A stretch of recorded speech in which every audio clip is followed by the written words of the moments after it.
Salve, salve, meus amigos aqui do Café Cultural. Mais uma semana, mais um programa que a gente abre para bater um papo com vocês sobre cultura, sobre artes, qualidade de vida. Eu sempre falo, viu, Edivaldo? Para nós, cultura e arte é qualidade de vida, é fazer as pessoas melhores, mais inteligentes, mais conscientes do seu entorno, do seu papel na sociedade. E eu acho que só pela cultura que a gente... Cultura e educação, né? São os dois pilares que a gente consegue transformar na sua sociedade. Meu amigo, seja muito bem-vindo ao Café Cultural, um prazer, uma honra, uma alegria ter você aqui com a gente. Obrigado por ter aceito o convite, Edivaldo. E eu queria abrir o nosso programa com a pergunta que eu faço sempre. Quem é Edivaldo Silva por Edivaldo Silva? Obrigado, Sérgio, muito obrigado. É uma honra, um prazer estar falando contigo aqui no Café Cultural da Rádio Mega Brasil e com toda a sua audiência. E concordo absolutamente contigo. Acho que educação e cultura fazem parte da nossa saúde física e mental, né? Uma coisa está ligada com a outra, e a saúde física e mental de todo um país, né? Sim. Eu acho que um país que investe fortemente na sua própria cultura, valorizando sua cultura, e a educação, desde base até desde a base ali da pré-escola até a universidade, é um país que tem tudo para crescer e ganhar, né? Espero que o Brasil retome esse caminho, siga nesse caminho e a gente sem dúvida, meu amigo. Cultura e educação. Adorei a sua entrada aí. Eu acho que tem perfeita. Tudo aí mesmo. Legal, sim. Legal. Legal, e falando de mim, eu sou um cara que sempre tive a minha carreira profissional muito voltada para o campo da publicidade. Eu me formei como publicitário e segui como publicitário, trabalhei no Grupo Abril como diretor de arte, e depois fui para empresas de tecnologia, né? Trabalhei na Movile, que tem o iFood, tem grandes aplicativos, né? Eu trabalhava na área de parcerias de conteúdo, então eu falava com grandes empresas como Fox, Disney, e aí eu fui para a Fox cuidar da área digital, Portal Terra e empresas americanas, Integrated Science, tá? Hoje eu estou numa empresa americana chamada Zephyr, que cuida dessa área de brand safety, brand suitability para grandes agências e grandes marcas. Então, é uma carreira muito voltada para essa publicidade, só que, como você falou no começo, eu valorizo muito a cultura, adoro e quero muito estar muito próximo disso. Eu sempre busquei estar muito próximo desse ambiente. Então, eu fiz um mestrado na Unicamp, em artes e multimeio. E fiz um estudo sobre um seriado multiplataforma que tinha na TV Oi, então foi muito legal, e sempre tive esse contato aí. E nesse trabalho de busca e trazer um pouco mais disso aqui para o Brasil também, eu lancei um livro, o primeiro livro, chamado Revolução do Streaming. Então, a base foi o meu mestrado, lancei esse livro, graças a Deus foi muito bem aceito. Legal. Na biblioteca da ESPM, Belas Artes. Eu acabei de ser citado, fiquei muito feliz por o Paulo Henrique Ferreira, que está lançando um livro sobre brand publishing na Fundação Dom Cabral, e uma página inteira do meu livro. Falei, cara... que legal. É bom, né? Na verdade, sim, a gente, obviamente, e sem falsa modéstia, não vamos aqui querer tapar o sol com a peneira. Quando a gente escreve alguma coisa, quando a gente realiza uma obra, claro, primeiro é um prazer pessoal, não tenho a menor dúvida que é um prazer pessoal. Mas, assim, quando a gente consegue ter o reconhecimento que o conteúdo é bom, que está ajudando outras pessoas, está ajudando o mercado, um segmento de mercado a se desenvolver, cara, isso é muito gostoso, né? Muito bom pra gente. Exato, excelente. Então, e nesse momento de fazer e lançar esse livro, eu já estava cuidando desse outro livro que eu lancei agora. E esse, graças a Deus, é um livro que também eu acabei de lançar agora, dia 9 de fevereiro para Labrador, e já começou, graças a Deus, muito bem. Primeiro, eu estou aqui conversando com você, então acho que já é uma conquista enorme. Muito obrigado pela oportunidade de estar aqui contigo, um prazer. E ele já foi indicado também numa lista de 15 livros, no Aventuras na História do UOL, como o primeiro. Está na lista, o primeiro livro sobre livros incríveis que se passam em períodos históricos interessantes. Falei, uau, que legal, já está começando a reverberar já alguns compradores, né, que compraram via Amazon, já colocaram lá seus comentários. Que legal, que legal. Por enquanto eu tô com 5 estrelinhas, estou começando lá. Deixa eu te fazer uma pergunta antes da gente entrar nesse teu livro, que é o motivo principal de você estar aqui, mas eu acho que a gente bate. Aqui é bateção de papo, já te falei desde o começo. Quando a gente fala de tecnologias desse mundo digital, que na verdade foi um dos grandes segmentos que foram alavancados e impulsionados com a pandemia, né? Na verdade, acho que todo mundo partiu para esse lado digital, todo mundo, não, eu não gosto, eu não quero, mas todo mundo foi, todo mundo hoje em dia tem os streamings para assistir, gosta muito desse mundo todo. Uma vez me falaram que uma consequência disso tudo é uma redução na exigência da qualidade. Que antigamente, vamos dizer assim, no mundo pré-pandemia, se preocupava com qualidade. Ou seja, se o vídeo não tivesse perfeito, se o áudio não tivesse perfeito, se a transmissão não tivesse perfeita, não se fazia nada. Hoje em dia, com a massificação, olha, tem um problema de iluminação, não tem problema. Olha, na verdade a internet vai falhar um pouquinho. Não tem problema. As pessoas estão com esse não tem problema, reduziram a exigência da qualidade para ter mais quantidade de ações nesse mundo digital? Eu acho que sim e não. Tá. Sim e não, por quê? Porque depende do veículo e da mídia que você está produzindo, distribuindo conteúdo e que o receptor está recebendo esse conteúdo. Então, por exemplo, uma linguagem boa para uma TV aberta, de um seriado ou de um programa, uma TV aberta, é diferente de uma linguagem para o YouTube, por exemplo. E a linguagem do YouTube é diferente da linguagem do TikTok. Tá. Dando um bom exemplo aqui, né? O TikTok hoje ele se posiciona não como uma rede social, ele se posiciona como uma plataforma de entretenimento. E para fazer os vídeos ali, para você criar os vídeos, distribuir os vídeos, é uma outra linguagem, um outro approach, tanto é que muitas marcas tentam adaptar a mesma propaganda que eles colocaram no YouTube para o TikTok, não dá certo. Não dá certo. Tem que criar toda uma estrutura para rodar lá dentro. E o mesmo vale também para produções de alta qualidade, como o Café Cultural, né? Então, você tem uma preocupação com qualidade, com entrega, etc., mas se você for adequar esse conteúdo para o TikTok, você vai fazer de outro jeito. Se você vai fazer numa TV aberta ou por assinatura, você vai montar também de um outro jeito. Então, não é que você perdeu a qualidade. Você pode adequar essa percepção da qualidade para diferentes linguagens, dependendo da plataforma que você está distribuindo, entendeu? Entendi. Porque isso vale para streaming, para tudo, para quase tudo. Até porque eu te fiz essa pergunta também por causa eu sou jornalista de formação, e o jornalismo sentiu muito isso. Com a entrada das... já começou quando as redes sociais começaram, assim, hoje em dia, com todo mundo com celular na mão, sabe, você não precisa mais de uma câmera para registrar o fato. Eu tenho a câmera aqui, tá na minha mão a câmera. O meu celular é a câmera. Escrever, teoricamente, você sendo alfabetizado, todo mundo sabe escrever, o que é diferente de saber se comunicar. Mas o jornalismo sentiu muito isso. A velocidade da informação, a necessidade de informar cada vez mais pessoas num menor tempo possível. Gente, de vez em quando você vê um nós fumo. E a gente corrige depois. O importante é informar. O importante é colocar lá, mesmo que às vezes... E aí vieram as famosas fake news, tudo aquilo. Não sei o que lá. A gente corrige depois, a gente tira do ar. Eu sempre fui muito contra isso, porque eu acho que estrago feito é estrago feito, ponto. Não vai corrigir depois. A correção nunca é na mesma proporção, na mesma qualidade, na mesma dimensão do ato do estrago feito. Eu sou muito crítico com essa coisa. Eu gosto muito de pensar muito no que a gente vai divulgar, porque senão, gente, você está colocando vidas e carreiras em jogo, em risco, e a responsabilidade acima de tudo, né? Isso, acho que é legal. Não, acho que é bom essa sua avaliação. Acho que o jornalismo sentiu muito, e eu vi isso de perto na Editora Abril. Eu trabalhava numa área da Editora Abril que era de revistas segmentadas. Eu era o diretor de arte, várias revistas ali na Editora Peixes, que tinha Sete, Próxima Viagem, Gula, Verbem, era o Angelo Rossi, né, junto com o Abril.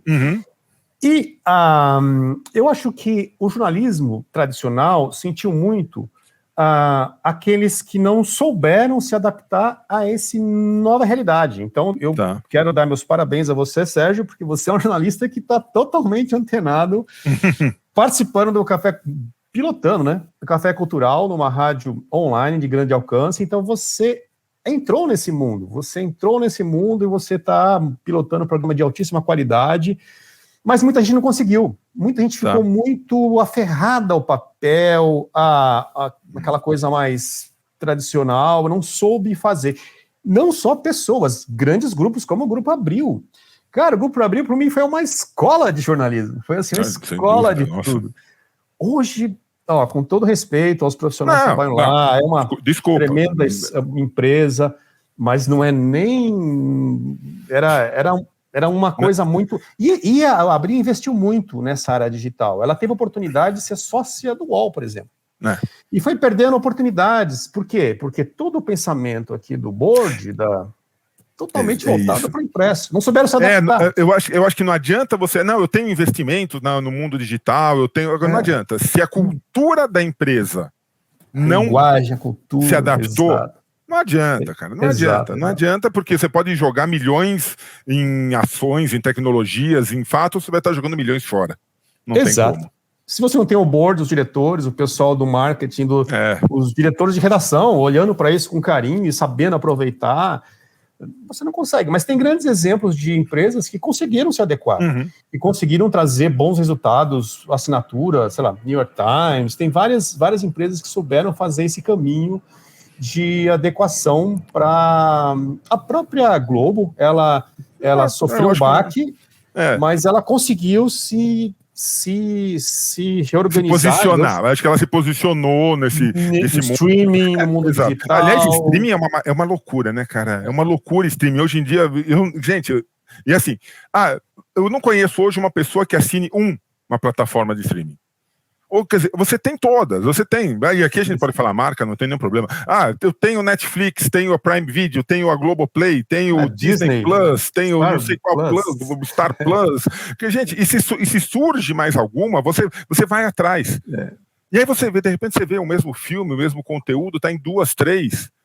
Não, mas tem aquele conteúdo que eu quero que só tá nessa. Então, gente, virou uma loucura isso, né? Virou uma doideira essa coisa de você tem, aí tem o YouTube Plus, tem o Amazon Plus, de música, mas minha música você escuta, gente, é uma dúvida. Mas vamos falar do teu livro, tem os grátis também, né? Tem os grátis, Pluto TV, VIX, que tem qualidade, ou TV, que é um monte de coisas antigas lá que você assistia, é muito legal. É muito legal, é uma loucura, e aí você fica assim, mas você tá assistindo qual hoje? Não, só assisto essa. Então, mas olhando pelo lado bacana da história, eu sempre busco olhar o lado bacana que a gente consegue sair bem. É o que você fez com o mundo digital. Você se apropriou e está aí pilotando esse programa.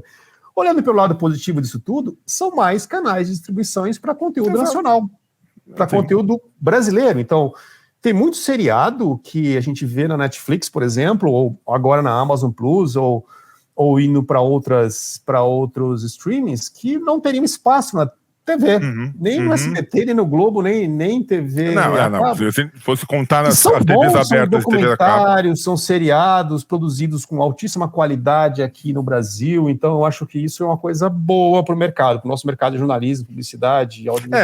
Eu acho que precisa ter oportunidade. Eu acho que precisa essas produções todas tem que se fazer serem vistas.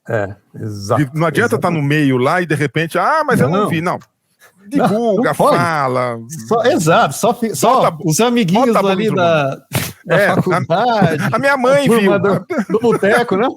É legal a turma da faculdade do boteco, mas tem que espalhar, né? Espalhar tem. Isso aí. Mas vamos falar do Além da Fumaça. Como é que foi? De repente você saiu desse mundo de tecnologias, de streaming, e foi para uma ficção. Sim. Cara, foi uma coisa muito gostosa de fazer, foi um mergulho nesse mundo da ficção. Na verdade, assim, eu sempre fui muito fã dessa literatura de suspense, aquela que te prende do começo ao fim, né? Mas com uma pegada mais poética, histórica, ou até filosófica, como nos livros não sei se você conhece, o Manuel Esteves Montalbán, que é um espanhol que escreve livros sobre Barcelona, sobre história, escreveu Os Mares do Sul. Ken Follett é o grande best-seller nessa área de romance de suspense histórico. Humberto Eco, né, com O Nome da Rosa. Maravilhosos. E Denis Lehane, sobre Meninos Lobos, um Drinks da Guerra. Então, e aqui no Brasil a gente tem grandes autores também. Tem o Marcos Rey, sobre suspense, né? Livros de suspense. Marcos Rey, Estela Caro, o Rubem Fonseca, Lúcia Machado de Almeida. Mas eu não vi tanto, não vejo, pelo menos nas estantes das livrarias, muito uma produção mais voltada para a sala de romance de suspense histórico, como tem para os europeus, americanos e ingleses, né? Então eu entrei nessa, decidi fazer minha contribuição para esse romance de suspense nacional, com Além da Fumaça, que tem uma trama bem legal. Eu fiz uma coisa cheia de ação, reviravoltas, ele se passa no período ali sombrio do fim da Guerra Fria. Eu construí uma investigação bem engenhosa que ultrapassa as fronteiras da Alemanha e chega no Brasil no fim da década de 80, e trazendo um pouco essa coisa do fim, as coisas que ainda estavam vivas do fim da Segunda Guerra Mundial e uma sociedade que estava à beira de derrubar o muro, né? Antes da euforia do fim do muro, né? Que o pessoal achava que ia acabar a Guerra Fria, e a gente vê que não acabou coisa nenhuma, né? Só ver a guerra lá entre Rússia e Ucrânia. Ela não tá mais fria, ela tá quente, bem quente. Tá requentada e bem requentada, né? Então. Pesquisa em cima de pesquisa, na verdade, né? Eu acho que para fazer esse teu trabalho tem que se aliar pesquisa, porque tem um cesto de fatos reais, de locais, e tem o cesto da ficção da tua criatividade. E você teve que rechear esses dois cestos e juntá-los, né? Exato. Você pegou bem na veia para construir um romance histórico, suspense, que era o meu objetivo, e graças a Deus acho que consegui alcançar bem. Eu tive que fazer muita pesquisa, eu tive que olhar para poder aumentar bem essa história e para que os personagens e a narrativa fluísse de maneira bem coesa nesse universo. Então eu pesquisei o nome de rua, políticos importantes da época, a música que estava tocando nas rádios, o tipo de carro que estava, as ruas de Berlim, o Brasil, que tinha no Brasil na época, como as pessoas lidavam. Então eu fiz um cuidado com cada um desses detalhes que eu via nesses mestres, né, que a gente... Porque eu acho que esse que é o segredo, Edivaldo, o grande segredo, assim, você poderia ter inventado tudo, poderia ser uma obra 100% ficcional? Poderia. Sem o menor problema, sem o menor preconceito, nada, ótimo, ela seria ótima talvez da mesma forma. Uma rua, sem nome de rua, essa rua existe? Não existe. A música que estava tocando, essa música foi um dia composta? Não foi, eu inventei também a música.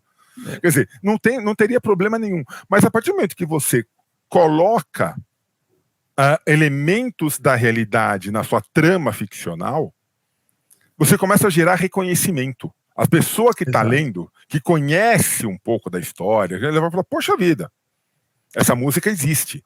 Exato. Essa rua realmente existe. Bobeando, até já passei por lá, se eu visitei aquela região, eu conheço essa região. Quer dizer, isso traz proximidade, isso traz mais aliança com o teu leitor, sem dúvida alguma.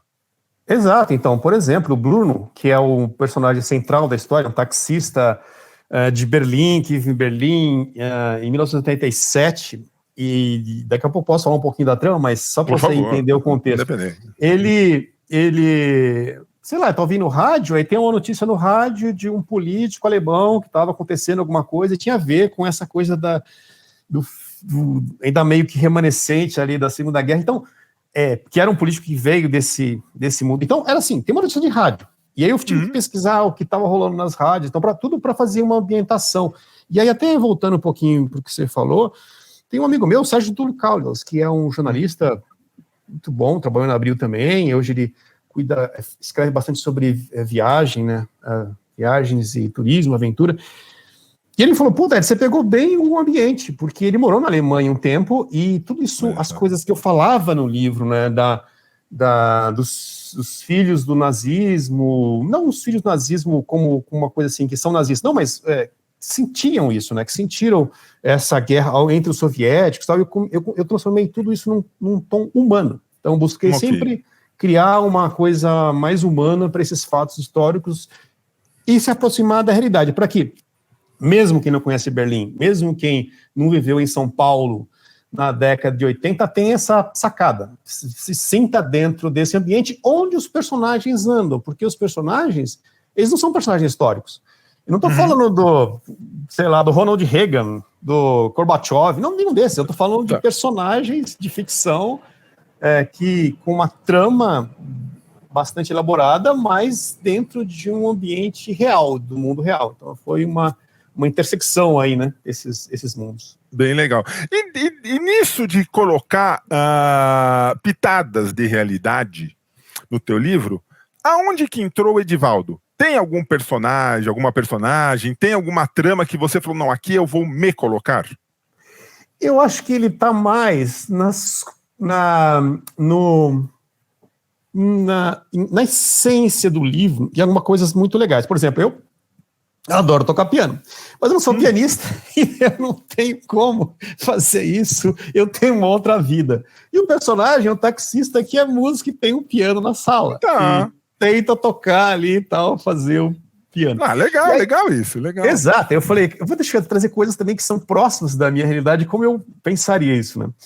E, sei lá, tem algumas cenas, eu vou até dar um spoiler aqui, tem uma cena que é uma cena de pegação, né, de quando o Bruno, ele é separado, a mulher dele mora em outro lugar, ele tem um filho em outro lugar, recém-separado, e ele leva a Ingrid para casa. Esse é um spoiler rapidinho, mas só para dar um exemplo. É bom, mas é sempre bom. Esse momento dele estar na casa, dele entrar na casa e ter esse romance com a Ingrid, eu construí com base em um filme muito bonito que eu assisti, um filme chinês, chamado Amores Expressos, que eram vários curtas. Eu peguei um daqueles curtas e falei, cara, isso aqui tá muito poético. Aí eu fui lá e tentei transformar como uma referência ao Amores Expresso. Ou um outro filme alemão que eu assisti, que eu acho o título maravilhoso. A Lua é apenas uma esfera nua.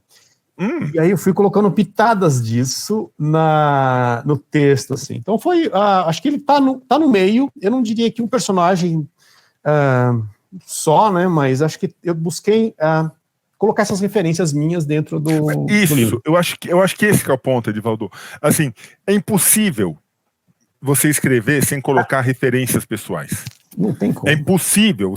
A obra é 100% ficcional. Gente, se a gente for lembrar, o Pequeno Príncipe, me veio agora o Pequeno Príncipe, sabe? Foi baseado num evento real do Saint-Exupéry. Exato.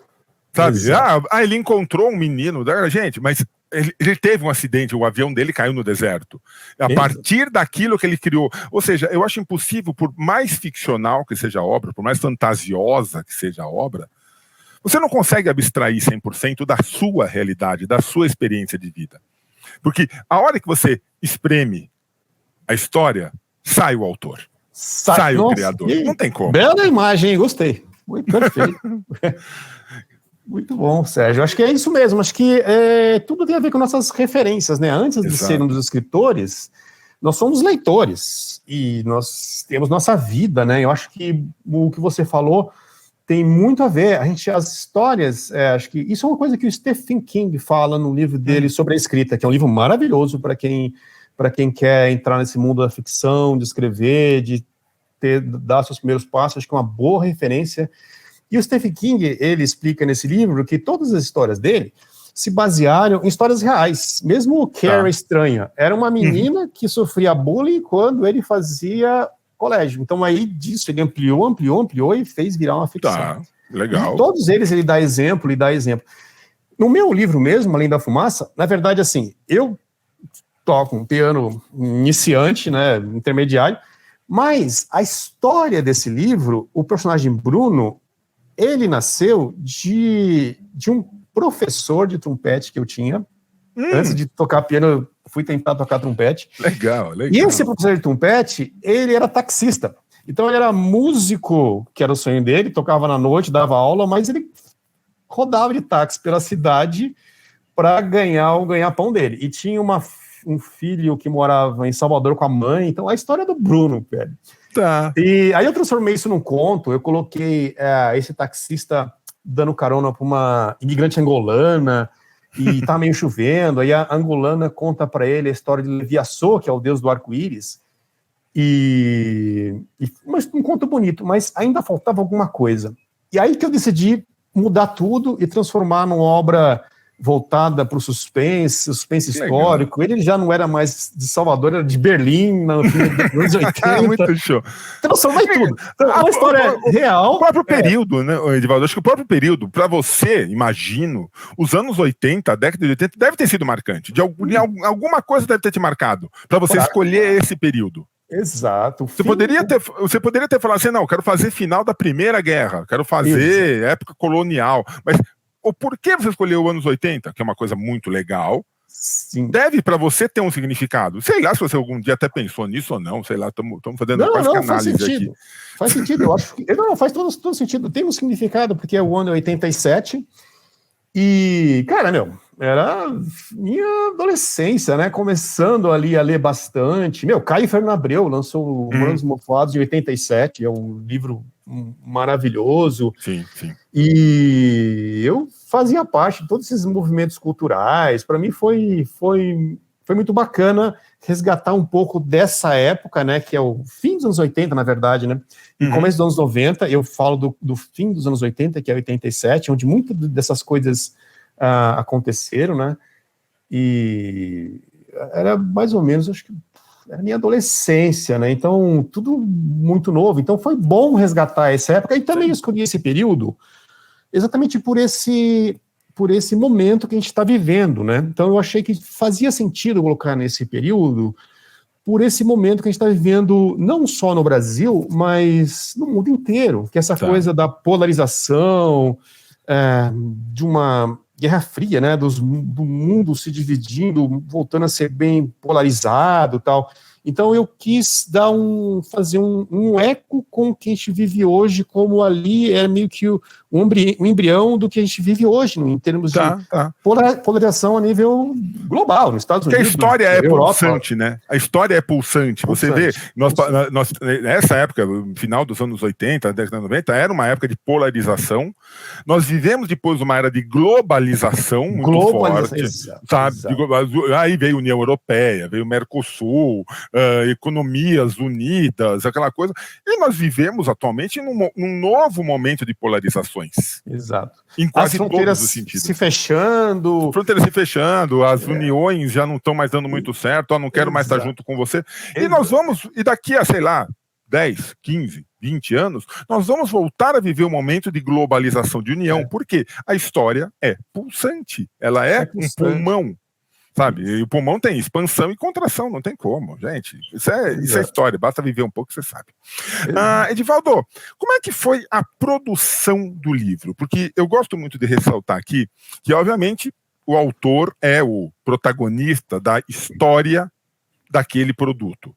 Mas, gente, você tem revisores, você tem capistas, você tem todos os toda a produção de um livro que é uma coisa muito complicada e deve ser valorizada. Como é que foi a tua relação com a produção da obra?